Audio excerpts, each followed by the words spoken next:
Hello friends, welcome to my channel UP PCS with Chauhan. तो दोस्तों, मेरा नाम है कीरत चौहान। गाइस, यहाँ हम कर रहे हैं घटना चक्र 2021, यानी कि दृष्टि 2021 चल रही है। गाइस, इसमें हम कर रहे हैं जो ये है आपकी करंट अफेयर्स की बुक है, जो सितंबर 2020 से लेकर सितंबर 2021 तक है। तो गाइस, इसमें हम आज हमारा थर्ड डे है, यानी कि हम 12 दिन में हमारा टारगेट है कि इसको हमें कंप्लीट करना है। तो जो अभी हम चैप्टर कर रहे हैं वो है राष्ट्रीय परिदृश्य, और आज करेंगे हम पार्ट 4। ठीक है गाइस, हमें क्या कहते हैं, एक दिन में हमारी क्या है 2 वीडियोज़ आएंगी। 2 वीडियोज़ से ज़्यादा भी आ सकती हैं। फिलहाल अभी हम 2 ही वीडियो का लेके चल रहे हैं। ठीक है, उससे अब चलिए स्टार्ट करने से पहले अगर आपको वीडियो पसंद आती है तो प्लीज़ वीडियो को लाइक करिए। चैनल को सब्सक्राइब नहीं किया है तो गाइस चैनल को सब्सक्राइब कर लीजिए। चलिए, पहले हम लोग क्या करते हैं, पहले हम देख लेते हैं कि हमें कौन कौन से टॉपिक करने हैं। तो गाइस, ये है आपका सिलेबस इस बुक का। देखिए, इसमें हमारा जो अभी ये सबसे पहले हमारा क्या चल रहा है, राष्ट्रीय परिदृश्य चल रहा है। ये ऑलमोस्ट आज खत्म हो जाएगा, मतलब इस पार्ट में ये कंप्लीट हो जाएगा। फिर जो सेकंड हमारा चलेगा वो है विधिक परिदृश्य। तो गाइस, इसे आप मैं रीड नहीं करूँगी, आप इसे देख सकते हैं। उसके बाद हम पढ़ेंगे अंतर्राष्ट्रीय परिदृश्य, देन आर्थिक और वैज्ञानिक परिदृश्य के बाद हम देखेंगे उत्तर प्रदेश विशेष, देन संक्षिप्तियाँ, और फिर हम बात करेंगे खेल परिदृश्य की। तो गाइस, अगर आपको सच में वीडियो पसंद आती हो, ठीक है, तो आपको बिल्कुल थोड़ी सी भी हेल्पफुल लगती है तो प्लीज़ चैनल को सब्सक्राइब करिए। ठीक है, अब चलिए हम स्टार्ट करते हैं अपने जहाँ से हमें स्टार्ट करना है, जहाँ हमने लास्ट वीडियो में छोड़ा था उससे आगे से अब हम शुरू करते हैं। तो गाइस, इसमें क्या लिखा है, 100वीं किसान रेल। तो इसमें है केंद्रीय वित्त मंत्री निर्मला सीतारमण ने आम बजट 2020-21 में दूध, मांस, मछली सहित शीघ्र खराब होने वाले खाद्य पदार्थों की निर्बाध आपूर्ति श्रृंखला तैयार करने के उद्देश्य से सार्वजनिक निजी साझेदारी के माध्यम से किसान रेल की शुरुआत करने की घोषणा की थी। ठीक है, इस परिप्रेक्ष्य में क्या है, 7 अगस्त 2020 को देवलाली नासिक महाराष्ट्र से दानापुर पटना बिहार के मध्य प्रथम किसान रेल के परिचालन प्रारंभ किया गया। ठीक है, फिर उसके बाद लिखा है कि किसानों की मांग पर बाद में इस किसान रेल का विस्तार मुजफ्फरपुर तक कर दिया गया। फिर इसमें कुछ मुख्य तथ्य हैं, उसकी बात करते हैं। तो यहाँ लिखा है कि 28 दिसंबर 2020 को प्रधानमंत्री नरेंद्र मोदी ने वीडियो कॉन्फ्रेंसिंग के माध्यम से 100वीं किसान रेल की को हरी झंडी दिखाकर उसे रवाना किया। फिर ये रेलगाड़ी संगोला सोलापुर महाराष्ट्र से शालीमार हावड़ा वेस्ट बंगाल के मध्य परिचालित होगी। वास्तव में किसान रेल एक प्रकार का क्या है, चलता फिरता शीत भंडार है, शीत भंडार गृह यानी कोल्ड स्टोरेज है, जिसके माध्यम से शीघ्र खराब होने वाले जो उत्पाद होते हैं, जैसे कि आपका फल हो गया, सब्जी, दूध इत्यादि हो गए, इसको पूर्ण सुरक्षा के साथ एक स्थान से दूसरे स्थान पर भेजना। तो किसान रेल के माध्यम से परिवहन हेतु कृषि उत्पादों की कोई न्यूनतम मात्रा निर्धारित नहीं की गई है, अर्थात किसान रेल के माध्यम से कम लागत पर छोटे छोटे उत्पाद भी बड़े से बड़े बाजार तक सुरक्षित पहुंच सकते हैं। देन आपका लिखा है कि कृषि उत्पादों की ढुलाई की व्यवस्था का सामान्य कृषि और किसान कल्याण मंत्रालय द्वारा किया जाता है। फिर खाद्य प्रसंस्करण उद्योग मंत्रालय operation green stop to total के तहत भारतीय रेल के माध्यम से किसी भी अधिसूचित फलों और सब्जियों के परिवहन पर 50% की क्या सब्सिडी प्रदान कर रहा है। फिर 30 जुलाई 2021 तक की स्थिति के अनुसार देश भर में 72 मार्गों पर 1040 किसान रेल सेवा का परिचालन किया जा रहा है। चलिए गाइस, नेक्स्ट पे आते हैं। इसमें लिखा है आगरा मेट्रो परियोजना। तो इसमें लिखा है कि भारत में सर्वप्रथम मेट्रो सेवा की शुरुआत कब, 1984 में पश्चिम बंगाल से कोलकाता शहर में हुई थी। ठीक है, पश्चिम बंगाल के कोलकाता शहर में। तो भारतीय इंजीनियर श्रीधरन को metro man of the India के नाम से जाना जाता है। तो गाइस, इसको एक बार ये नाम याद है, metro man of the India कौन है, इंजीनियर श्रीधरन। ठीक है, तो मेट्रो सेवा की परिवहन की द्रुत पारगमन प्रणाली भी कहते हैं इसको। ठीक है, और 28 दिसंबर 2020 को प्रधानमंत्री नरेंद्र मोदी ने दिल्ली मेट्रो की जो आपकी मेजेंटा लाइन है ना, उस पर भारत के पहले चालक रहित रेल परिचालनों का शुभारंभ किया है। चलिए आगे बढ़ते हैं हम लोग दोस्तों। इसमें कुछ इंपॉर्टेंट तथ्यों की बात करते हैं, क्या कुछ नया है। तो 7 दिसंबर 2020 को प्रधानमंत्री नरेंद्र मोदी ने आगरा मेट्रो परियोजना के निर्माण कार्य का वर्चुअल माध्यम से उद्घाटन किया। 8 मार्च 2019 को प्रधानमंत्री ने आगरा मेट्रो परियोजना का शिलान्यास किया था। ठीक है, आगरा मेट्रो परियोजना के अंतर्गत 2 कॉरिडोर का निर्माण किया जाएगा, जिसकी कुल लंबाई कितनी है आपकी 29.4 किलोमीटर। तो पहले कॉरिडोर की जो लंबाई है वो है आपकी कितनी 14 किलोमीटर है, जो ईस्ट गेट से क्या सिकंदरा के बीच जो है बीच बनाया गया है, और उसके बाद जो आपका 13th रेलवे स्टेशन होगा ये, ठीक है। इसमें टोटल कितने हैं 13 रेलवे स्टेशन है, जिसमें से 6 एलिवेटेड और 7 भूमिगत होंगे, ठीक है। फिर लिखा है दूसरे कॉरिडोर की लंबाई कितनी है आपकी 15.4 किलोमीटर है, और ये आगरा कैंट से लेकर कालिंदी बिहार के मध्य निर्मित है, और इस पर निर्मित होने वाले सभी 14 मेट्रो स्टेशन एलिवेटेड होंगे।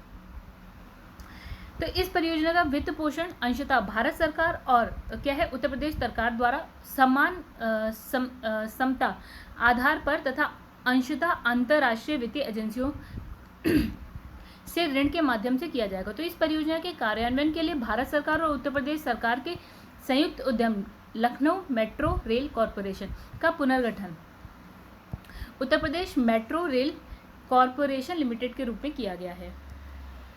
तो आगे लिखा है ज्ञात है कि उत्तर प्रदेश में प्रथम मेट्रो जो सेवा है लखनऊ मेट्रो है 2017 से परिचालित, और जो दूसरी होगी गाइस वो है आपकी नोएडा मेट्रो है, ठीक है। तो ये 2019 से परिचालन में है। फिर आपका लिखा है कि मेट्रो लाइन और मेट्रो नियो। तो केंद्रीय बजट 2021-22 में केंद्र सरकार द्वारा मेट्रो लाइन और मेट्रो नियो नामक 2 नई प्रौद्योगिकी की तैनाती प्रस्तावित की गई है, और टियर 1 शहरों के आसपास के क्षेत्रों और टियर 2 शहरों में समान अनुभव, सुविधा और सुरक्षा के साथ अपेक्षाकृत काफ़ी कम लागत पर क्या है मेट्रो रेल प्रणाली उपलब्ध कराने हेतु मेट्रो लाइन और मेट्रो न्यू की तैनाती की गई है। फिर मेट्रो लाइन संस्करण सामान्य मेट्रो की 40% लागत पर, और मेट्रो न्यू संस्करण सामान्य मेट्रो की 25% लागत पर निर्मित की जा सकेगी, ठीक है। फिर गोरखपुर उत्तर प्रदेश में मेट्रो लाइन परियोजना कार्यान्वित की जा रही है, और जिसके वर्ष 2014 तक पूर्ण होने की संभावना है। फिर लिखा है गोरखपुर मेट्रो लाइन परियोजना की प्रस्तावित लंबाई कितनी है आपकी 27.84 किलोमीटर। चलिए नेक्स्ट पेज पे आते हैं दोस्तों। तो ये है आज का पेज सेकंड, ठीक है। आउट ऑफ 7 पेज करेंगे अभी हम इस वीडियो में, और ये सेकंड पेज है। इसमें लिखा भारत के शीर्ष 10 पुलिस थाने 2020, ठीक है। तो इसमें लिखा है 3 दिसंबर 2020 को केंद्रीय गृह मंत्री ने वर्ष 2020 के लिए भारत के शीर्ष 10 पुलिस थाने की सूची जारी की है। तो गृह मंत्रालय ने 2020 में चुनौतीपूर्ण स्थितियों के बीच देश में सबसे बेहतर पुलिस थानों के लिए सर्वेक्षण किया था, और इस सर्वेक्षण का उद्देश्य क्या है बेहतर प्रदर्शन करने वाले पुलिस थानों का चयन करना और पुलिस थाने के माध्यम से स्वस्थ प्रतिस्पर्धा विकसित करना है। चलिए अब इसमें कुछ इंपॉर्टेंट पॉइंट्स देख लेते हैं। तो ये है आपका कि यह सूची वर्ष 2015 में कच्छ गुजरात में आयोजित पुलिस महानिदेशकों के सम्मेलन के दौरान प्रधानमंत्री नरेंद्र मोदी द्वारा दिए गए निर्देशों के अनुरूप जारी की गई है। तो देश के 16,671 पुलिस थानों में से शीर्ष 10 पुलिस थानों का चयन किया गया है। तो वैसे देखते हैं वो 10 पुलिस थाने कौन कौन से हैं। तो इसमें पहला लिखा है मणिपुर, यहाँ कहाँ कौन से जिले में है थोम्बल, और जो पुलिस थाना है वो है नोकपोक सेकमी। फिर दूसरे नंबर पे है आपका तमिलनाडु, कौन सा जिला सलेम सिटी, AWPS सर मंगलम। फिर आपका है अरुणाचल प्रदेश चांगलांग खारसांग। फिर 4th नंबर पे है छत्तीसगढ़ सूरजपुर जिला और झिलमिली, यानी कि यहाँ पे लिखा है बिहार थाना, थाने का नाम है कैसे। उसके बाद लिखा है आपके 5th नंबर पे है गोवा में आपका है कौन सा जिला दक्षिण गोवा, और यहाँ पे लिखा है संगुइम थाना। फिर अंडमान निकोबार द्वीप समूह उत्तर और मध्य अंडमान जिला और कालीघाट थाना। फिर आपका है सिक्किम 7th नंबर पे है जिसमें है पूर्वी जिला, और फिर है पाक योंग थाना। फिर है उत्तर प्रदेश 8वें नंबर पे मुजफ्फराबाद जिला है आपका कांट थाना। फिर उसके बाद दादर नगर हवेली है आपका दादर नगर हवेली जिला है, और यहाँ पे लिखा है खानवेल। फिर लिखा है तेलंगाना में है करीम नगर जिला, और यहाँ पे लिखा है जम्मी कुट्टा टाउन PS। चलिए गाइस आगे बढ़ते हैं। लिखा उत्तर प्रदेश में रामायण क्रूज सेवा 1 दिसंबर 2020 को तत्कालीन केंद्रीय पत्तन और पोत परिवहन एवं जलमार्ग मंत्री क्या नाम है मनसुख मांडविया के वक्तव्य के अनुसार अयोध्या में सरयू नदी पर शीघ्र ही, मतलब अयोध्या में कौन सी नदी बह रही है सरयू, सरयू के किनारे पे है अयोध्या। तो सरयू नदी पर शीघ्र ही पहली लग्जरी रामायण क्रूज सेवा जो है शुरू की जाएगी और क्रूज सेवा के लिए सभी अवसंरचनात्मक सहयोग पत्तन पोत परिवहन जल मार्ग मंत्रालय करेगा। तो इसमें इंपॉर्टेंट पॉइंट क्या है कि क्रूज के अंतर्राष्ट्रीय स्तर की रक्षा और सुरक्षा की सुविधा होगी, ठीक है। और क्रूज की आंतरिक साज सज्जा श्री रामचरितमानस पर आधारित होगी और 80 सीटों वाली क्रूज पूरी तरह से क्या होगा, वातानुकूलित होगा, ठीक है। तो घाटों की प्राकृतिक सुंदरता को देखने के लिए ये क्रूज बड़ी कांच की खिड़कियों से लैस है और क्रूज के माध्यम से पर्यटन को 1 से 1.5 घंटे अवधि में रामचरितमानस टूर पर ले जाया जाएगा। और इस दौरान क्या है, गोस्वामी तुलसीदास कृत रामचरितमानस पर बनी जो विशेष फिल्म है उसको दिखाया जाएगा। फिर लिखा है एकता क्रूज सेवा, जिसमें लिखा है 30 अक्टूबर 2020 को प्रधानमंत्री नरेंद्र मोदी ने केवड़िया यानी कि नर्मदा गुजरात में एकता क्रूज सेवा का उद्घाटन किया है और इस क्रूज सेवा के माध्यम से पर्यटन स्टैच्यू ऑफ यूनिटी, पर्यटक जो होंगे वो स्टैच्यू ऑफ यूनिटी का क्या करेंगे, दर्शन करेंगे।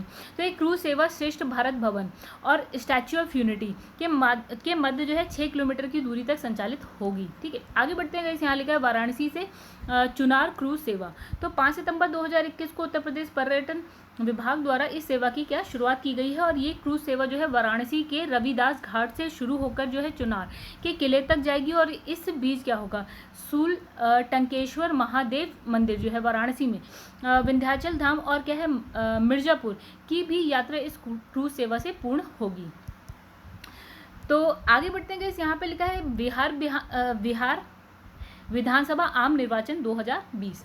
तो लिखा है बिहार की 16वीं विधानसभा का कार्यकाल जो है आपका 30 नवंबर 2015 से 29 नवंबर 2020 के मध्य निर्धारित था। अतः 29 नवंबर 2020 को जो है राज्य विधानसभा के कार्यकाल की समाप्ति से पहले नई विधानसभा के गठन के लिए मुक्त निष्पक्ष शांतिपूर्ण चुनाव संपन्न कराने के उद्देश्य से 25 सितंबर 2020 को भारत के निर्वाचन आयोग ने बिहार जो विधानसभा है चुनाव कार्यक्रम 2020 की घोषणा की।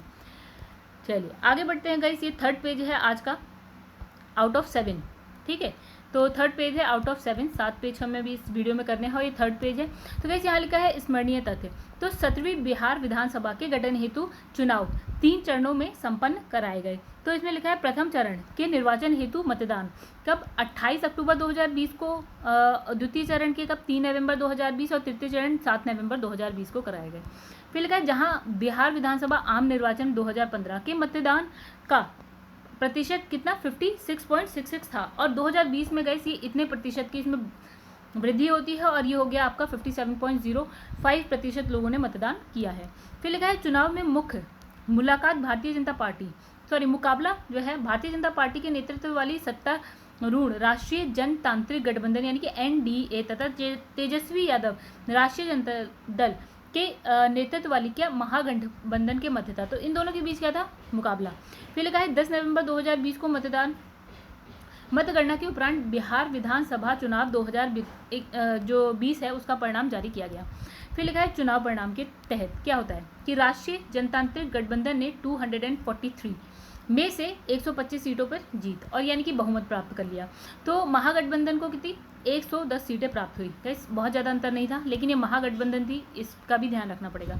तो महागठबंधन की पराजय के बावजूद राष्ट्रीय जनता दल यानी कि RJD सर्वाधिक 75 सीटों के साथ सबसे बड़ा दल था गाइस ये, ठीक है। तो ये भी बड़ी चीज़ है। फिर इसमें लिखा है कि 17वीं विधानसभा में महिलाओं की जो संख्या थी वो गाइस कितनी है 11% है, ठीक है। चुनाव परिणाम घोषित होने के उपरांत क्या होता है निवर्तमान जो मुख्यमंत्री यानी कि नीतीश कुमार अध्यक्ष हैं किसके, जनता दल यूनाइटेड के को बिहार के NDA विधायक दल का नेता चुना गया और 16 नवंबर 2020 को नीतीश कुमार ने पटना में राजभवन स्थित राजेंद्र मंडप में मुख्यमंत्री के रूप में शपथ ली। अब लगातार चौथे और कुल 7वां जो है अवसर है जब नीतीश कुमार ने बिहार के मुख्यमंत्री पद की शपथ ली। ये भी बड़ी बात है। अब साथ ही तारकिशोर प्रसाद और सुश्री रेणु देवी ने बिहार के उप मुख्यमंत्री के रूप में शपथ ली।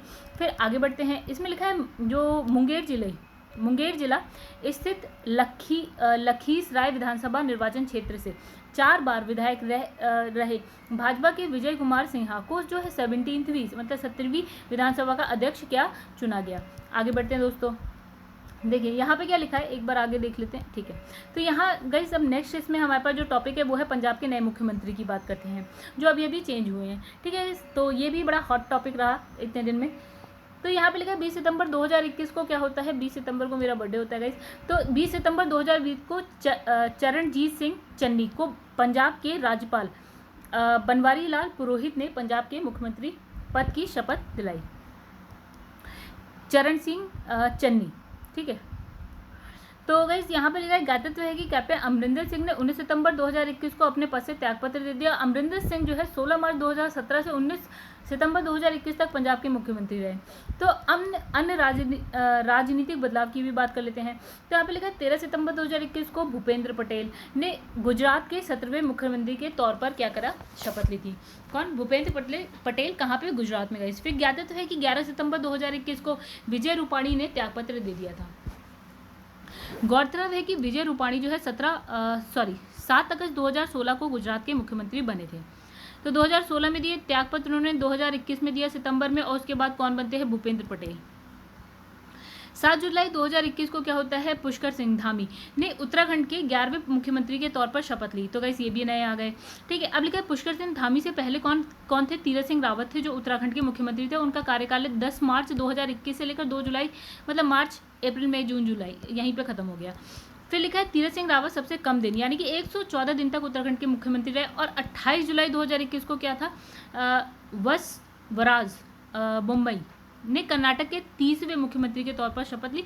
याद है कि इससे पहले कौन, BS येदियुरप्पा ने 26 जुलाई 2021 को कर्नाटक के मुख्यमंत्री के पद से इस्तीफा दे दिया। येदियुरप्पा का कार्यकाल कब से कब तक था, जुलाई 2019 से लेकर कब तक, जुलाई 2021 तक का था गाइस, ठीक है। तो आगे बढ़ते हैं, इसमें देखिए क्या लिखा है। अब लिखा है राज्यपालों का स्थानांतरण और नई नियुक्ति, मतलब हम बात करेंगे गवर्नर की जो स्टेट में होते हैं, और ये हम बात कर रहे हैं 1 सितंबर 2021 की बात हो रही है। तो गाइस यहाँ पे देखिए पूर्व राज्यपाल भी लिखे हैं और जो अभी प्रेजेंट में राज्यपाल नए बने हैं उनका भी है, मतलब जो नए आए हैं वो भी है। तो यहाँ लिखा जैसे उत्तराखंड है, तो यहाँ पे पहले थी आपकी बेबी रानी मौर्य, और उसके बाद हो गए आपके गुरमीत सिंह। तो गाइस ये बहुत ही सही है, एक छोटा सा चार्ट है जिसमें सारा दे रखा है, तो आपके लिए बहुत ईजी है, अलग अलग ढूंढना नहीं पड़ेगा। तो फिर देखिए यहाँ पे पंजाब की अगर बात करें तो पहले थे विजेंद्र पाल सिंह बदनौर, अब हो गए आपके बनवारी लाल पुरोहित। फिर आपके तमिलनाडु की बात करते हैं तो बनवारी लाल पुरोहित है जो कि यहाँ से यहाँ पहुँच गए, देखिएगा मतलब पहले यहाँ पे जो आपके मतलब यहाँ से यहाँ नहीं, यहाँ से यहाँ पहुँच गए हैं, ठीक है।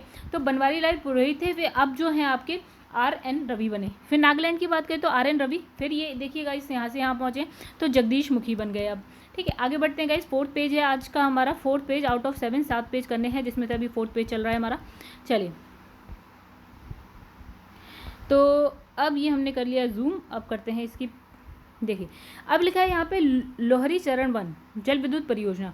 तो लिखा है 4 नवंबर 2020 को प्रधानमंत्री नरेंद्र मोदी की अध्यक्षता में आर्थिक मामले की मंत्रिमंडलीय समिति यानी कि CCEA ने 210 मेगावाट क्षमता वाली जो है लोहरी जल विद्युत परियोजना के लिए क्या 1810.65 करोड़ रुपीस के निवेश प्रस्ताव को मंजूरी प्रदान की। और ये परियोजना हिमाचल प्रदेश के शिमला और कुल्लू जिले में क्या है, सतलज नदी पर स्थित है।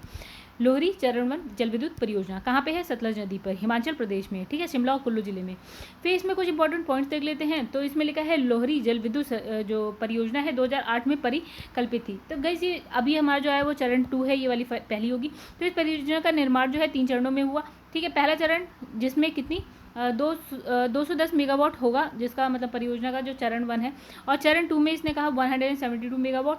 तो ये शिमला, कुल्लू और मंडी जिले में विस्तारित है। और फिर इसके बाद चरण 3 की अगर बात करते हो तो इसमें लिखा है 382 मेगावाट, और ये सुन्नी बांध जल विद्युत परियोजना की क्षमता, मतलब इसकी क्षमता बता दी। फिर लिखा है इस परियोजना को सतलज जल विद्युत निगम लिमिटेड द्वारा भारत सरकार और राज्य सरकार के सक्रिय सहयोग के क्रियान्वयन के साथ क्रियान्वित किया गया है। तो इस परियोजना के प्रति वर्ष 758.20 मिलियन यूनिट जो है विद्युत का उत्पादन होगा। कितना, इतना। फिर लगा नवंबर 2019 में rising Himachal global investor meet के दौरान हिमाचल प्रदेश की सरकार के साथ इस परियोजना हेतु जो है MOU हस्ताक्षरित हुआ है। तो इस परियोजना के लगभग 40 वर्ष की जीवन अवधि यानी कि लाइफ साइकिल के दौरान 1140 करोड़ रुपए के निःशुल्क बिजली हिमाचल प्रदेश को प्राप्त होगी। तो इस परियोजना में प्रभावित होने वाले परिवारों को अलग अलग जो है 10 वर्ष तक प्रत्येक माह जो है 100 यूनिट जो बिजली है ना वो मुफ्त दी जाएगी। फिर गाइस नेक्स्ट हमारा जो टॉपिक है वो है पब्लिक अफेयर्स इंडेक्स 2020। तो इसको वर्ष 1994 में क्या है स्थापित बंगलुरु स्थित गैर लाभकारी think tank public affair centre द्वारा विकसित किया गया था और ये सूचकांक 2016 से प्रत्येक वर्ष जारी किया जा रहा है और सूचकांक के तहत भारत के राज्यों को उनके प्रशासनिक प्रदर्शन के यानी कि जो आपका गवर्नेंस परफॉर्मेंस है उसके आधार पर रैंक प्रदान की जाती है। चलिए तो हम पब्लिक अफेयर इंडेक्स 2020 की बात करें तो वैसे यहाँ पे देखिए क्या लिखा है, कुछ इंपॉर्टेंट पॉइंट्स की बात करते हैं। तो 30 अक्टूबर 2020 को पब्लिक अफेयर सेंटर द्वारा वार्षिक रिपोर्ट पब्लिक अफेयर इंडेक्स 2020 को प्रकाशित किया गया है और जो ये इंडेक्स है ये पाँचवा वार्षिक संस्करण है अभी तक का। तो इसके तहत क्या है 2021-20 के दौरान भारत के राज्यों के प्रशासन की गुणवत्ता का आकलन प्रस्तुत किया गया है। तो गाइस इसमें 3 स्तंभ, 5 विषयों, 3 सतत विकास लक्ष्यों, 50 संकेतों के आधार पर शासन की गुणवत्ता का निर्धारण करता है। ठीक है, 3 स्तंभ, 5 विषय, 13 सतत विकास लक्ष्य और आपके कितने 50 संकेतक के आधार पर। तो गाइस सतत विकास लक्ष्य कितने हैं, यहाँ पे 13 की बात गई है, वैसे कितने हैं 17। अब देखिए 3 स्तंभ कौन कौन से हैं, 3 पिलर। एक हो गया आपका इक्विलिटी यानी कि समता, फिर है समृद्धि ग्रोथ, आपका संवहनीयता, ठीक है, सस्टेनेबिलिटी। ठीक है गाइस, अब 5 विषय की अगर हम बात करें तो 5 थीम्स कौन कौन सी है आपका, अभिव्यक्ति और जवाबदेही, सरकार की प्रभावशीलता, फिर है विधि का शासन, फिर है विनियमन की गुणवत्ता और भ्रष्टाचार का नियंत्रण। ठीक है, और 13 सस्टेनेबल डेवलपमेंट गोल्स की अगर हम बात करें तो गाइस यहाँ पे सिर्फ इसके फर्स्ट सेकंड थर्ड फोर्थ ये एक सीरीज़ में है गाइस, इसको आप इधर उधर नहीं कर सकते। अगर आप 17 जो सस्टेनेबल डेवलपमेंट गोल देखेंगे तो उसमें से जो स्टार्टिंग के 13 है ना, ये नहीं स्टार्टिंग के नहीं, ये नंबर देखिए यहाँ पे लिख रखे हैं कौन कौन से हैं, तो ये नंबर के अकॉर्डिंग होते हैं। आप ये नहीं कह सकते कि ये नंबर क्यों लिखे हैं, आप जब नंबर देखेंगे तो उसके अकॉर्डिंग ही लिखे हैं सस्टेनेबल गोल। तो देखिए कौन कौन से हैं, नंबर 1 2 3 4 5 6 7 8 9 10 11 फिर 15 और 16, ये हो गए टोटल 13। फिर लिखा है बड़े राज्यों की श्रेणी में केरल जो है सर्वश्रेष्ठ जो है प्रशासित राज्य है और छोटे राज्यों में गाइस कौन सा है, गोवा। केंद्र शासित प्रदेशों की बात करें तो चंडीगढ़ सर्वश्रेष्ठ हो जाएगा। और फिर हम बात करते हैं यहाँ पे 5 बड़े राज्यों की बात करते हैं जिसका स्कोर जो है टॉप पे है। तो यहाँ पे सबसे फर्स्ट नंबर पे है आपका केरल, देन सेकंड नंबर पे है आपका तमिलनाडु, थर्ड नंबर पे है आंध्र प्रदेश, कर्नाटका, फिर देन छत्तीसगढ़। अब हम बात करेंगे 5 अंतिम 5 बड़े राज्यों की, मतलब जो लास्ट आए हैं बिल्कुल, देखिए माइनस में स्कोर मिला है इन लोगों को, ठीक है, इन लोगों को नहीं, इन राज्यों को। तो सबसे लास्ट में आता है आपका हमारा यानी कि आपका और हमारा उत्तर प्रदेश, फिर आता है आपका उड़ीसा, देन बिहार, फिर आपका झारखंड है, देन हरियाणा है। चलिए अब हम आते हैं नेक्स्ट पेज पे, ये है page number 5 out of 7, 7 page हम करेंगे, 5वां पेज है ये। चलिए आइए शुरू करते हैं, इसके कुछ इंपॉर्टेंट पॉइंट्स है। ये लिखा है ये सर्वेक्षण केंद्रीय क्षेत्रों की योजना यानी कि सेंट्रल सेक्टर स्कीम्स और केंद्र प्रायोजित योजना यानी कि जो केंद्र प्रायोजित योजना को लागू करने के मामले में भारत सरकार के विभिन्न मंत्रालयों और विभाग द्वारा किए गए कार्य प्रदर्शन के आकलन पर आधारित है। तो सर्वे के तहत 65 मंत्रालय व विभागों के कुल 250 केंद्रीय और केंद्र प्रायोजित योजनाओं के कार्यान्वयन के बारे में जानकारी एकत्रित की गई है और इसके प्राप्तांकों की गणना की गई। ठीक है, डाटा शासन गुणवत्ता सूचकांक में सर्वाधिक 4.49 का स्कोर प्राप्त कर खाद्य प्रसंस्करण उद्योग मंत्रालय शीर्ष स्थान पर रहा है। ठीक है, जबकि आर्थिक कार्य विभाग को अंतिम स्थान प्राप्त हुआ है। फिर गाइस यहाँ पे लिखा है समग्र रूप से 65 मंत्रालयों और विभागों की रैंकिंग में उर्वरक विभाग रसायन और उर्वरक मंत्रालय को तीसरा स्थान यानी कि 4.11 प्राप्त हुआ है, जबकि 16 आर्थिक मंत्रालयों विभागों के उर्वरक विभाग का दूसरा स्थान रहा है। ठीक है दोस्तों, सॉरी यहाँ पे थोड़ा सा पेज की गड़बड़ी हो गई है, बीच में 2 पेज गायब हो गए हैं, रुकिए हम दोबारा से स्टार्ट करते हैं। मतलब पेज नंबर 29 के बाद यहाँ पे 32 आ गया, अभी हम 29 के बाद 30 करते हैं गाइस, यहाँ पे ये वाला भी मत कंसिडर करिएगा। चलिए स्टार्ट करते हैं पेज नंबर नेक्स्ट आगे का पार्ट। तो गाइस उसके आगे जो भी हम कर चुके हैं उसके आगे का पार्ट ये, सॉरी दोस्तों वहाँ पे थोड़ी सी गड़बड़ हो गई थी। देखिए यहाँ पे क्या लिखा है, मिशन शक्ति और तृतीय चरण। तो यहाँ लिखा है 17 अक्टूबर 2020 को उत्तर प्रदेश के मुख्यमंत्री योगी आदित्यनाथ ने महिला और बालिकाओं की सुरक्षा और सम्मान का स्वावलंबन के उद्देश्य से बलरामपुर जनपद के देवीपाटन शक्तिपीठ से मिशन शक्ति अभियान का प्रारंभ किया है। गौरतलब है कि जिला बलरामपुर में बलात्कार के पश्चात मृत्यु का शिकार हुई एक 22 वर्षीय दलित महिला के सम्मान में मिशन शक्ति का अभियान को जो है प्रारंभ किया गया है। अब इसमें कुछ स्मरणीय तथ्यों की बात कर लेते हैं दोस्तों। यहाँ लिखा है महिला बेटियों और बच्चों की सुरक्षा और गरिमा स्वावलंबन को बढ़ावा देने के उद्देश्य से प्रदेश व्यापी अभियान के तौर पर इस अभियान को जो है प्रारंभ किया गया है। महिला और बाल विकास विभाग और बाल विकास सेवा और क्या है पुष्टाहार विभाग की ओर से प्रदेश भर में संयुक्त रूप से इस अभियान का संचालन किया गया है। तो मिशन शक्ति के प्रथम और द्वितीय चरण सफलतापूर्वक संपन्न हो चुके हैं।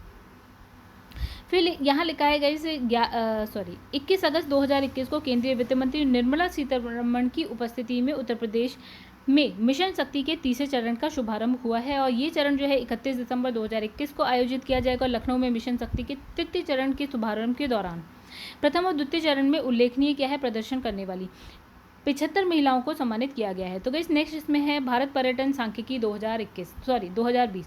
तो अक्टूबर 2020 को पर्यटन मंत्रालय भारत सरकार द्वारा भारत पर्यटन सांख्यिकी एक नज़र में 2020 नामक एक रिपोर्ट प्रकाशित की गई है। तो पर्यटन मंत्रालय द्वारा जारी इस रिपोर्ट के अनुसार 2019 में के दौरान क्या होता है भारत में 10.93 मिलियन विदेशी पर्यटकों का आगमन हुआ। तो जो 3.5% की वार्षिक वृद्धि दर को प्रदर्शित कर रहा है। ठीक है, इस अवधि के दौरान 6.98 मिलियन जो है आवासीय भारतीयों का भारत में आगमन हुआ और 1.6% जो है वार्षिक वृद्धि दर को ये दर्शाता है। और इस प्रकार 2019 के दौरान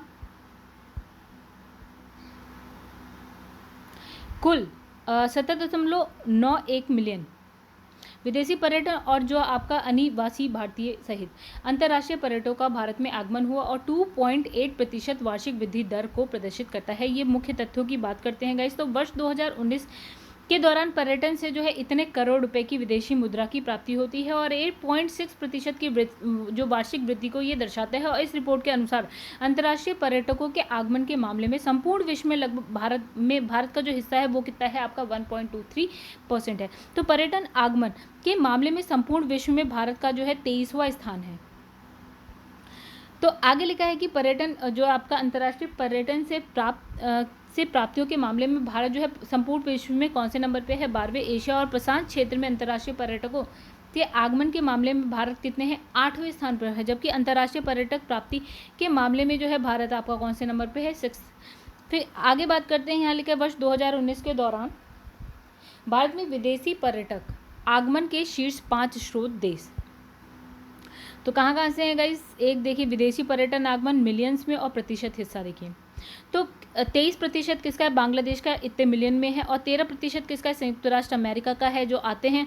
और उसके बाद 9% यानी कि 9.15% यूनाइटेड किंगडम का है, 3.36% ऑस्ट्रेलिया से और 3.22% कहाँ से कनाडा से। तो गाइस आगे बढ़ते हैं, यहाँ पे लिखा है वर्ष 2019 के दौरान घरेलू पर्यटकों के आगमन के मामले में 5 राज्य या केंद्र शासित प्रदेशों की बात करते हैं अब हम। तो देखिए 23% लोग कहाँ से आते हैं उत्तर प्रदेश से जो पर्यटन के लिए जाते हैं और फिर 21% कहाँ से तमिलनाडु से, 10% आंध्र प्रदेश से, 9% आपके 9.8% आपके कर्नाटका से हैं। तो गाइस ये मैं अप्रॉक्स फिगर बोल रही हूँ, अब बाकी आप पूरा देख लेंगे ठीक है। और 6.4% जो है आपका महाराष्ट्र से आते हैं। गाइस यहाँ पे अब हम बात करेंगे नेक्स्ट टॉपिक है जोजिला टनल। तो 15 अक्टूबर 2020 को एक है अनुष्ठानिक विस्फोट के साथ जम्मू कश्मीर में जोजिला टनल के निर्माण का शुभारंभ किया गया। 14.15 किलोमीटर लंबी ये टनल जो है राष्ट्रीय राजमार्ग संख्या 1 यानी NH1 पर क्या है जोजिला दर्रे के निकट लगभग 3000 मीटर की ऊंचाई पर स्थित है। फिर यहाँ पे कुछ तथ्यों की बात कर लेते हैं। तो ये सुरंग जो है श्रीनगर को द्रास और कारगिल से होते हुए जो है लेह से जोड़ती है ठीक है। और इस संपूर्ण परियोजना के तहत टनल को जोड़ने वाले 18.63 किलोमीटर लंबे संपर्क मार्ग का निर्माण शामिल है। तो इस प्रकार इस परियोजना की कुल लंबाई कितनी होगी आपकी 32.78 किलोमीटर। तो इस टनल के माध्यम से श्रीनगर घाटी और लेह यानी कि लद्दाख पठार के मध्य जो है सभी मौसमों में क्या है निर्बाध संपर्क सुनिश्चित होगा।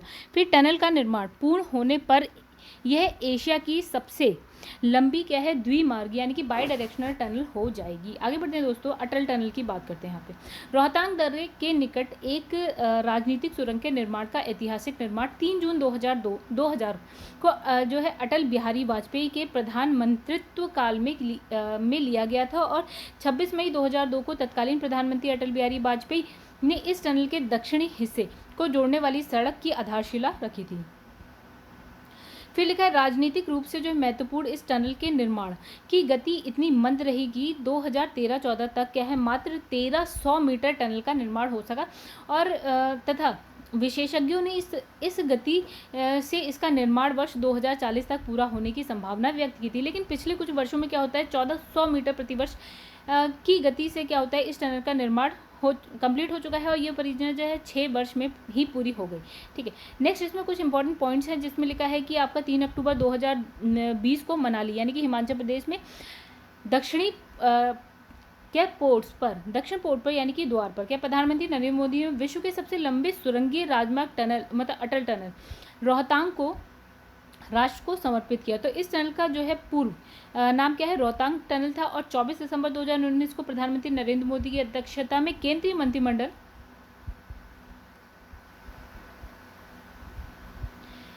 मंत्रिमंडल की जो बैठक है उसके भूतपूर्व प्रधानमंत्री अटल बिहारी वाजपेयी के नाम पे इसका नाम अटल टनल रखने का निर्णय लिया गया। फिर अटल टनल का निर्माण जो है सीमा सड़क संगठन यानी कि BRO ने किया है। तो 9.02 किलोमीटर लंबी ये टनल हिमाचल प्रदेश के मनाली यानी कि कुल्लू जिले को लेह, स्पीति और घाटी से जो है वर्ष पर्यंत जोड़ती है। तो ये घोड़े के नाल के आकार की द्विलेन यानी कि डबल लेन टनल है जिसकी ऊंचाई कितनी है आपकी 5.525 मीटर। ठीक है, अब यहाँ लिखा है ये सुरंग जो है आपकी 10.5 मीटर चौड़ी है और मुख्य सुरंग में क्या है इतने मीटर की एक क्या है अग्निरोधक आपातकालीन निकास सुरंग का निर्माण किया गया है और ये टनल औसत समुद्र तल से 3000 मीटर की ऊंचाई पर हिमालय की पीर पंजाल पर्वतमाला में अवस्थित रोहतांग दर्रे से गुजरती है और अटल टनल का दक्षिणी पोर्टल जो है मनाली से 25 किलोमीटर दूर 3060 मीटर की ऊंचाई पर स्थित है। जबकि इसका पूर्वी जो पोर्टल है वो है लाहौर घाटी के कहाँ पे, सिस्सू स्थित तेलिंग गांव के निकट 3071 मीटर की ऊंचाई पर स्थित। तो इस सुरंग के माध्यम से सड़क मार्ग से मनाली और लेह केंद्र शासित प्रदेश लद्दाख के बीच की जो दूरी है गाइज वो कितनी 46 किलोमीटर तक कम हो जाएगी और इस प्रकार इन दोनों स्थानों के बीच यात्रा में लगने वाले समय में लगभग जो है 4 से 5 घंटे की कमी आ जाएगी। ठीक है, अब यहाँ लिखा है ये टनल जो है सेमी ट्रांसवर्स वेंटिलेशन सिस्टम यानी कि यहाँ पे लिखा है SCAD निर्मित अग्निशमन प्रणाली, रोशनी और निगरानी प्रणालियों सहित अति आधुनिक इलेक्ट्रॉनिक मैकेनिकल प्रणाली से युक्त है। चलिए आगे बढ़ते हैं, देखिए यहाँ पे क्या लिखा है, डेटा शासन गुणवत्ता सूचकांक। तो गाइस यहाँ पे जो था ना इसके बाद जो हम बीच में गलत पढ़ गए वो इसके आगे का टॉपिक था। यहाँ पे लिखा है 2 अक्टूबर 2020 को नीति आयोग के विकास निगरानी और मूल्यांकन कार्यालय द्वारा डेटा शासन गुणवत्ता सूचकांक जारी किया गया। डेटा शासन गुणवत्ता सूचकांक का जो उद्देश्य है वो विभिन्न मंत्रालयों के बीच स्वस्थ प्रतिस्पर्धा को बढ़ावा देने के लिए उनके डेटा तैयारी के स्तर का आकलन करना है और डेटा शासन गुणवत्ता सूचकांक वांछित लक्ष्यों को प्राप्त करने के लिए सरकारी नीतियों, योजनाओं और कार्यक्रमों के कार्यान्वयन में सुधार करने में सहायक होगा। तो गाइस ये है पेज नंबर 31। ठीक है, तो गाइस ये है आपका पेज नंबर 32। चलिए अब यहाँ से जो हमने उस वक्त गलत पढ़ लिया था, बीच में हम इधर उधर हो गए थे, एक्चुअली क्या है देखिए गाइस यहाँ पे पेज नंबर 29 के बाद सीधे जो हमारे पास PDF है उसमें 32 आ गया था। तो अभी हमने 30 और 31 कर लिया है, अब 32 उसी के आगे का जो अभी हम पढ़ रहे हैं। तो इसमें लिखा है ये सर्वेक्षण केंद्रीय क्षेत्र की योजना यानी कि CS सेंट्रल जो सेक्टर स्कीम और केंद्रीय प्रायोजित योजना को लागू करने के मामले में भारत सरकार के विभिन्न मंत्रालयों के विभागों द्वारा किए गए कार्य प्रदर्शनों के आकलन पर आधारित है। तो सर्वे के तहत जो है 65 मंत्रालय विभाग से कुल 250 केंद्रीय और केंद्र प्रायोजित योजनाओं के कार्यक्रम के बारे में जानकारी एकत्रित की गई और उनके प्राप्तांकों की गणना की गई है। तो डाटा शासन गुणवत्ता सूचकांक में सर्वाधिक 4.49 का स्कोर प्राप्त कर जो खाद्य प्रसंस्करण और उद्योग मंत्रालय शीर्ष स्थान पर है। ठीक है, यानी कि आपको क्या याद रखना है, ये शीर्ष पर है आपका, जबकि आर्थिक कार्य विभाग जो है अंतिम स्थान पे है। तो ये भी याद रखिए अंतिम पे कौन है। तो समग्र रूप से जो है 65 मंत्रालय विभाग की रैंकिंग में उर्वरक विभाग है, यानी कि रसायन उर्वरक मंत्रालय को 30वां स्थान मिला है। चलिए आगे बढ़ते हैं। जबकि 16 आर्थिक मंत्रालय और विभागों में उर्वरक विभाग का जो दूसरा स्थान है। चलिए हो गया इस। अब नेक्स्ट जो है अम्बेडकर सोशल इनोवेशन एंड क्या इंक्यूबेशन मिशन। तो लिखा है कि सामाजिक न्याय और अधिकारिता मंत्रालय, भारत सरकार ने अनुसूचित जाति दिव्यांग युवकों में उद्यमिता की भावना विकसित करने तथा उन्हें रोजगार सृजित करने वाला यानी कि जॉब गिवर्स बनाने में सक्षम बनाने के उद्देश्य से 2014-15 में अनुसूचित जातियों के लिए क्या है वेंचर कैपिटल फंड की शुरुआत की। और इस फंड का उद्देश्य अनुसूचित जाति के उद्यमियों की जो है संस्थाओं को रियायती वित्त प्रदान करना है।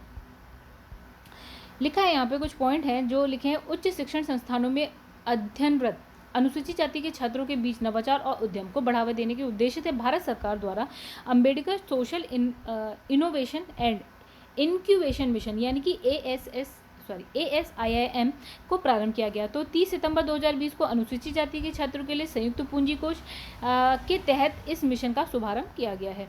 तो ASIIM का उद्देश्य देखिए, लिखा है दिव्यांगों को विशेष वरीयता के साथ अनुसूचित जाति के युवकों के भी उद्यमिता को बढ़ावा देना। दूसरा दिव्यांगों है गाइस ये। तो यहाँ लिखा विज्ञान एवं प्रौद्योगिकी विभाग द्वारा स्थापित प्रौद्योगिकी बिजनेस इंक्यूबेशन के साथ क्या है तालमेल के माध्यम से 2024 तक 1000 अभिनव विचारों का समर्थन करना है।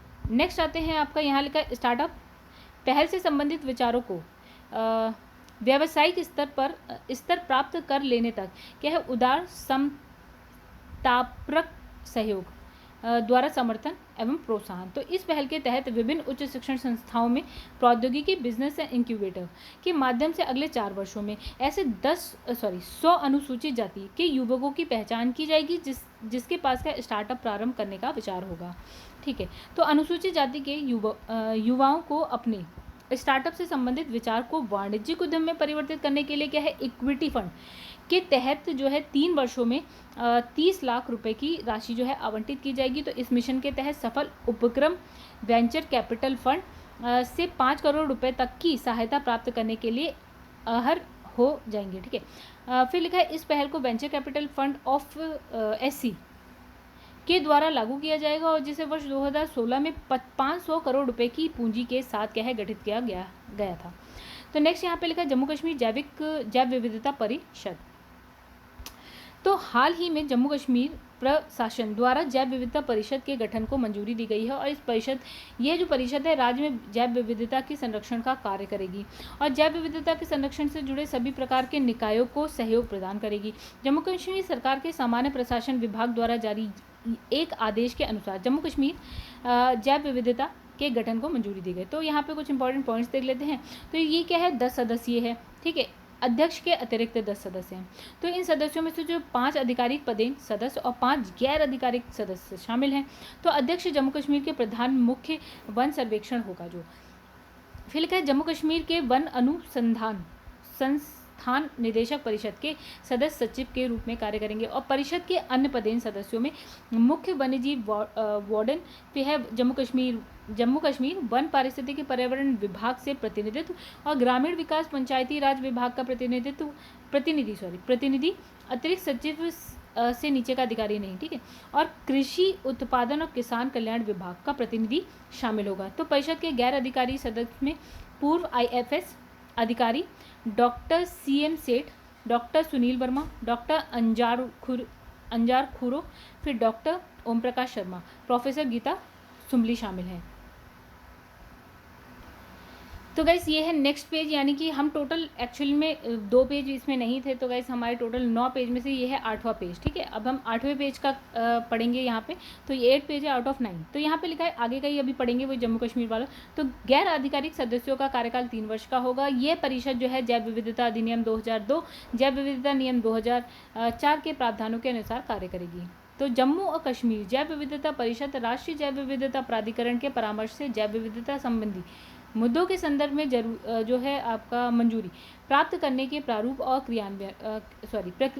प्रक्रियाओं को अधिसूचित करेगी। तो यह परिषद स्थानीय निकायों के प्रतिनिधियों की मदद से जैव विविधता पंजीकरण यानी कि PBR बनाएगी, जिससे इस केंद्र शासित प्रदेश की जैव विविधता का दस्तावेजीकरण किया जा सके।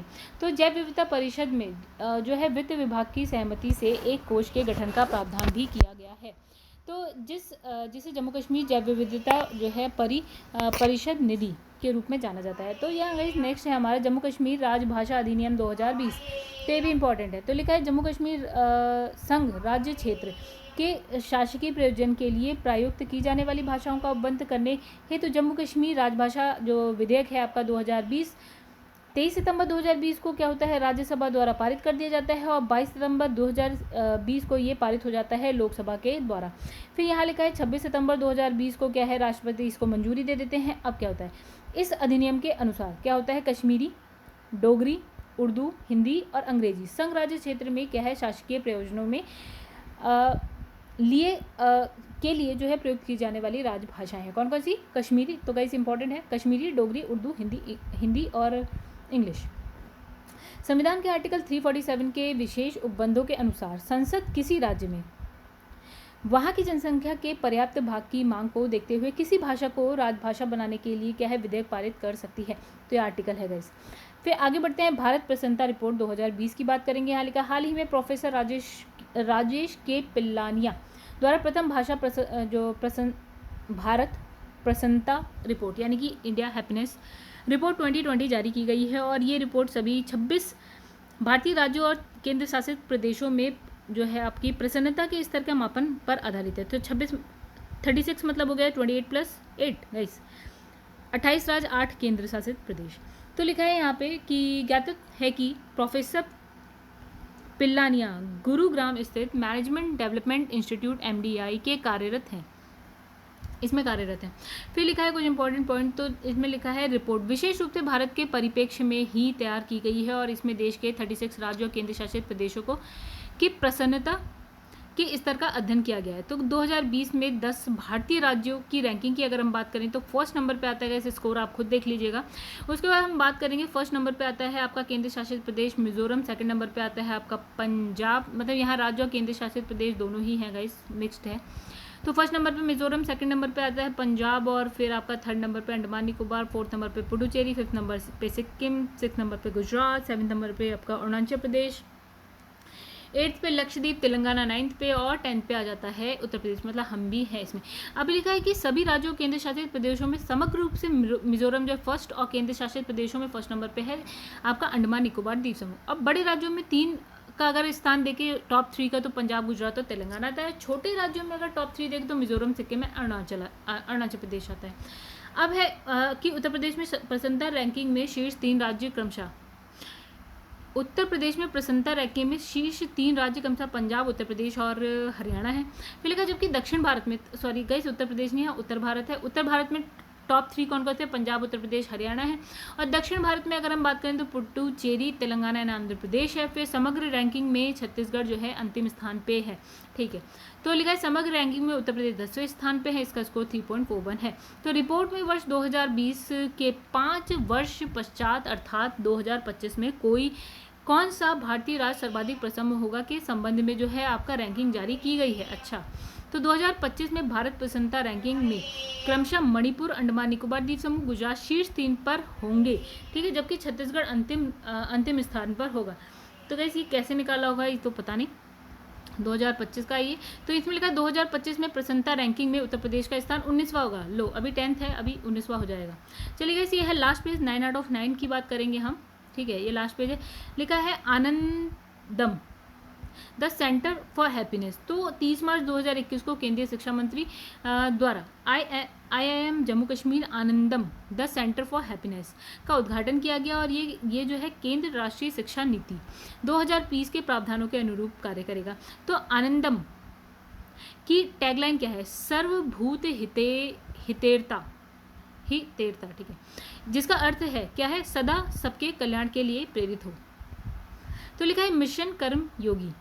तो कैसे यहाँ क्या लिखा है, देखिए यहाँ लिखा है मिशन कर्मयोगी का उद्देश्य भविष्य के लिए भारतीय लोक सेवाओं को तैयार करना है, जिससे वह अधिक सृजनात्मक, रचनात्मक, कल्पनाशील, नवाचारी, अग्रसक्रिय, पेशेवर, प्रगतिशील, ऊर्जात्मक, पारदर्शी और प्रौद्योगिकी सक्षम बन सके। तो विशिष्ट भूमिका दक्षताओं से युक्त लोक सेवक उच्च गुणवत्ता की कुशल सेवा आपूर्ति को सुनिश्चित करने में समर्थ हो सके। तो इंपॉर्टेंट पॉइंट्स देख लेते हैं इसके। 2 सितंबर 2020 को प्रधानमंत्री नरेंद्र मोदी की अध्यक्षता में केंद्रीय मंत्रिमंडल ने मिशन कर्मयोगी राष्ट्रीय लोक सेवा सक्षमता विकास जो कार्यक्रम है यानी कि NPCSCB को मंजूरी दी। तो ध्यान है कि मिशन कर्मयोगी लोक सेवा क्षमता विकास के लिए एक नई राष्ट्रीय अवसंरचना है। तो इस मिशन के तहत लगभग 46 लाख केंद्रीय कर्मचारियों को आच्छादित करने के लिए वर्ष 2020-21 से लेकर जो है 24-25 तक कुल 510 करोड़ रुपए की राशि जो व्यय की गई है, धनराशि। ठीक है, अब इसमें लिखा है कि मिशन कर्मयोगी 6 स्तंभ कौन कौन से हैं? नीतिगत ढांचा, संस्थागत ढांचा, योग्यता का जो है रूपरेखा, डिजिटल अध्ययन ढांचा यानी कि इसमें लिखा है आईगॉट कर्मचारी, फिर इलेक्ट्रॉनिक मानव संसाधन प्रबंधन प्रणाली, फिर है निगरानी और मूल्यांकन रूपरेखा। फिर लिखा है मिशन कर्मयोगी के तहत राष्ट्रीय लोक सेवा क्षमता विकास कार्यक्रम को सिविल सेवकों के क्षमता विकास के लिए जो है आधार तैयार करने हेतु डिजाइन किया गया है, और ताकि वे भारतीय संस्कृति की साथ साथ विश्व भर की श्रेष्ठ पद्धतियों से सीखते हुए अपनी जड़ से जुड़े रहें। फिर गाइस आगे लिखा है आपका मिशन कर्मयोगी का कार्यान्वयन एकीकृत सरकारी ऑनलाइन प्रशिक्षण आईगॉट कर्मयोगी प्लेटफॉर्म के माध्यम से किया जाएगा। ध्यान रखें कि कंपनी अधिनियम 2013 की जो धारा 8 है के तहत क्या होगा, राष्ट्रीय लोक सेवा क्षमता विकास कार्यक्रम के लिए एक पूर्णतः स्वामित्व वाले विशेष प्रयोजन वाहन यानी कि SPV की स्थापना की जाएगी। तो SPV एक गैर लाभ अर्जक यानी कि नॉट फॉर प्रॉफिट कंपनी होगी जो आईगॉट कर्मयोगी प्लेटफॉर्म का स्वामित्व व प्रबंधन करेगी। तो मिशन कर्मयोगी के कार्यान्वयन और निगरानी के लिए निम्नलिखित संस्थागत ढांचे को भी क्या है अनुमोदित किया गया है। तो प्रधानमंत्री की सार्वजनिक मानक संसाधन परिषद, प्रधानमंत्री की अध्यक्षता में इस परिषद की परिकल्पना की गई है जो लोक सेवा सुधार और क्षमता विकास को संचालित करने और रणनीतिक निर्देश प्रदान करने हेतु एक शीर्ष निकाय होगी। तो मंत्रिमंडल सचिवालय समन्वय इकाई, तो ये इकाई जो है राष्ट्रीय लोक सेवा क्षमता विकास कार्यक्रम के कार्यान्वयन की निगरानी हितधारकों के जो है संरेखण और क्षमता विकास योजनाओं के निरीक्षण हेतु तंत्र प्रदान करने हेतु उत्तरदायी है। फिर लिखा है आपका क्षमता विकास आयोग, तो ये आयोग जो है आपका प्रशिक्षण संस्थाओं के कार्यात्मक निरीक्षण और वार्षिक क्षमता विकास योजनाओं को तैयार करने की जो है आपकी प्रक्रिया को सुगम बनाने हेतु गठित किया जाएगा। तो कार्यक्रम प्रबंधन इकाई, तो ये विभाग को कार्यक्रम एवं सहयोग सेवा उपलब्ध कराएगी। ठीक है, आगे लिखा है कर्मयोगी डिजिटल क्या है लर्निंग लैब। तो गाइस 27 अगस्त 2021 को केंद्रीय मंत्री जितेंद्र सिंह ने लोक सेवकों के कर्मयोगी डिजिटल लर्निंग लैब का उद्घाटन किया। तो यह उद्घाटन जो है नई दिल्ली स्थित सचिवालय प्रशिक्षण तथा प्रबंधन संस्थान यानी कि institute of secretariat training and management में किया गया। तो गाइस ये हमारा था लास्ट पेज, और ये जो हम पढ़ रहे हैं आपका राष्ट्रीय परिदृश्य है वो हो गया कंप्लीट। तो गाइस अगर आपको वीडियो पसंद आई तो वीडियो को करिएगा लाइक, पसंद आई तो कमेंट करके जरूर बताइएगा, पसंद आई हो तो 1-2 फ्रेंड्स को शेयर भी कर दीजिएगा, पसंद आई हो तो आप वीडियो को चैनल को सब्सक्राइब नहीं किया हो तो चैनल को सब्सक्राइब कर लीजिएगा। गाइस मेरे चैनल का नाम है #UPPCS with Chauhan for all government exams. तो गाइस यहाँ पे करते हैं वीडियो का एंड। अभी ये हो गई हमारी आज ही पहली वीडियो, आज ही हम दूसरी भी वीडियो लाएंगे। गाइस हमारा टारगेट है 12 दिन में कंप्लीट करना, तो हम 12 दिन में कंप्लीट करने की कोशिश करेंगे, चाहे एक दिन में 4 वीडियो लानी पड़े बीच में। चलिए दोस्तों फिर क्या करते हैं, यहाँ पे वीडियो को करते हैं एंड। नेक्स्ट पार्ट हमारे जो है वो विधिक परिदृश्य के संग हम आपसे मिलते हैं नेक्स्ट पार्ट में। तब तक के लिए गाइस धन्यवाद।